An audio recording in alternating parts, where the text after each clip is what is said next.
Floods और मुसलसल बारिशों ने काफ़ी मुश्किलात पैदा की है इस खत्े के आवाम के लिए, ख़ास तौर पर जो एप्पल प्रोड्यूसर्स या इसके साथ ताल्लुक़ रखने वाले छोटे बड़े ताजर। काफ़ी चैलेंजिंग सिचुएशन है इस इंडस्ट्री के लिए। आपको मालूम होगा कि जहाँ पहले पत्ते गिर गए और फिर जो दरख्तों पर सेब था वो भी गिरने लगा, हत्ता कि हमारे पास सुकास्ट की बड़ी एक यूनिवर्सिटी मौजूद है, वो शायद काम करते होंगे, लेकिन इस तबाही से बचने के लिए, इसका जायज़ा लेने के लिए शायद कुछ कदम उठाए होंगे, वो अपनी जगह, लेकिन तबाही हुई। और इसके अलावा रही सही कसर जो अब कुछ अब बचा था वो भी नहीं रहा। नेशनल हाईवे लगभग 3 हफ्तों से बंद है। वो एक ही हमारा रास्ता है कश्मीर का मुल्क के साथ, जो एक कनेक्टिविटी है, वो नेशनल हाईवे है। और उधमपुर में 300 मीटर का एक पैच ख़राब हुआ है और ये कहा गया, क्या बार बार दोहराया गया कि ठीक करने में बड़े ज़ोर शोर से काम हो रहा है, लेकिन इतना वक्त हैरान कौन है और किस कदर इसने परेशानी पैदा कर दी।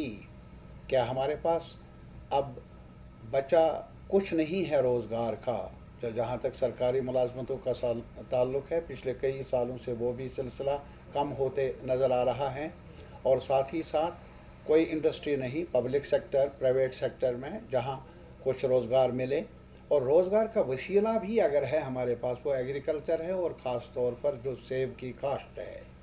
और सेब की काश्त का हाल ये है कि अगर आप गाँव में जाएंगे, सोपोर, बारामुल्ला से लेकर शुपियान, कुलगाम, अनंतनाग तक, वहाँ आपको सिर्फ आंसू के बगैर और कुछ नज़र नहीं आएगा। सेब गिर गया, सड़ गया। और इसके अलावा मंडियों में अब सेब भेजा जाए, वहाँ कैपेसिटी नहीं है लोकल जो मंडियाँ हैं। बाहर की मंडियों में भेजने के लिए बार बार ऐलानात किए जाते हैं कि रास्ता खुल जाएगा, काम हो रहा है, लेकिन 3 हफ्तों से जारी काम अभी तक पूरा हुआ नहीं। एक सवाल है नेशनल हाईवे अथॉरिटी से और मरकज़ी सरकार से, आखिर ऐसा क्यों हो रहा है? क्या इस बारे में जवाबदेही नहीं होनी चाहिए? जो लोग नेशनल हाईवे के बारे में जानकारी भी रखते हैं या जिनके हाथों में ये जिम्मेदारी है इस रास्ते की देखभाल करना। और इस नुकसान का अंदाज़ा अभी तक जो अभी रफ असेसमेंट है हमारे पास, वो सैकड़ों करोड़ रुपए का नुकसान हुआ। सैकड़ों करोड़ का रुपया एक छोटे से एरिया में, एक सेक्टर में नुकसान काफ़ी बोझ है उन गरीबों के लिए जिनकी नज़रें हैं सिर्फ इस सेब पर। चाहे इलाज का सवाल हो या पढ़ाई का सवाल हो या खाने पीने का सवाल हो, वो सिर्फ यही सेब बचा है। अब ये भी, इसके लिए भी कोई बंदोबस्त नहीं सरकार कर ले बाज़ार तक पहुंचाने में। और फिर ये भी आपको मालूम होगा कि Swaminathan commission, Swaminathan was a very very great thinker, उनके निगरानी में एक कमीशन बनाया था कि ये जो ज़राअत के मुतल्लिक डिस्ट्रेस है, परेशानियां हैं इसके प्रोड्यूस के बारे में, तो उन्होंने एक सिफारिश की थी कि किसानों के प्रोड्यूस का ये मिनिमम सपोर्ट प्राइस होना चाहिए। एक फार्मूला उन्होंने पेश की, लेकिन बदकिस्मती से सरकारों ने सेब को, हिमाचल का, उत्तराखंड का या यहाँ कश्मीर का सेब उसमें शामिल नहीं किया। और इसके अलावा हमारे पास, हमारे कश्मीर में इससे कुछ अर्सा पहले एक स्कीम जारी थी, मार्केट इंटरवेंशन स्कीम, यानी जो फल बाज़ार तक नहीं पहुंचाया जा सकता था उसे सरकार प्रोक्योर कर लेगी, डिपार्टमेंट प्रोक्योर कर लेगी, उसको और जूस बनाने के लिए इस्तेमाल में लाएगी। और कुछ न कुछ मावनत मिलती रही आज तक, कई उरसे तक हमारे किसानों को। हमारा मुतालबा ये भी होगा मार्केट इंटरवेंशन स्कीम को आज से नाउ बहाल किया जाए, ताकि मुसीबत के वक्त में हमारे ग्रोवर्स को कुछ फ़ायदा हो। और फिर एलजी साहब के वक्त में ये कहा गया कि लैंड बैंक्स बनाए गए हैं, काफ़ी ज़मीन کے رقبے جو ہیں، جو سرکاری زمین ہے، اس کو اپنے تحویل میں لیا گیا، اور اس میں مقصد یہ بھی کہا گیا کہ جو عوامی مقاصد ہیں ان کے لیے استعمال کی جائیں، لیکن ہمارے پاس کولڈ چین کہاں ہے؟ یہاں پلوامہ میں ایک جگہ پر ہے، شوپیان میں کوئی نہیں کولڈ چین.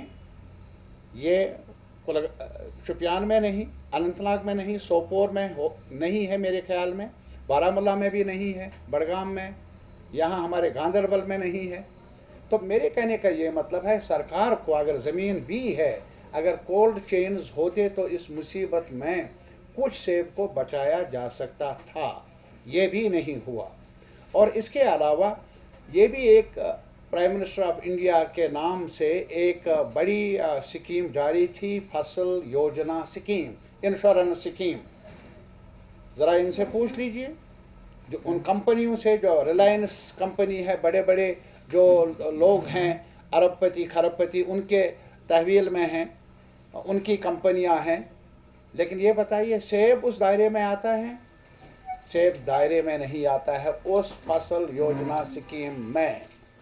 کیا یہ جان بوجھ کر ایسا ہو رہا ہے؟ تکلیف دی جا رہی ہے ہمارے کسان کو، یا ایک کمی ہے جس کو پورا کرنے کی ضرورت ہے آنے والے وقت میں؟ یہ ہمارا مطالبہ ہے. اور اس کے علاوہ ابھی ہمارے جہاں تک خبر ہے وہ یہ ہے کہ ابھی تک بھی جیسا کہ اعلان وغیرہ بار بار کہ ہم کمپنسیٹ کر لیں گے، فلڈ وکٹمز کو ریلیف دیں گے، جو نقصان ہوا جائزہ لیا جا رہا ہے. کب تک ہم انتظار کر لیں؟ گورنمنٹ آف انڈیا کو چاہیے کہ آپ جب کسان مصیبت میں ہے، کشمیر کا ایک گروور مصیبت میں ہے، سامنے آئے اور ان کی معاونت کا کچھ پیغام دے. صرف زبانی جمع خرچ سے مسائل کو سلجھایا نہیں جا سکتا ہے، اور آج کوئی قدم چاہیے جو راحت کا قدم ہو فروٹ گروورز کے لیے، یہاں کے لوگوں کے لیے. میرے خیال میں اگر پس پیش کیا جائے اس سلسلے میں ناانصافی ہوگی. ناانصافیوں کی بڑی لمبی اب فہرست بن چکی ہے. اس میں مزید اضافہ کرنا نہ ملک کے لیے ٹھیک ہے، نہ ہمارے عوام کے لیے ٹھیک ہے.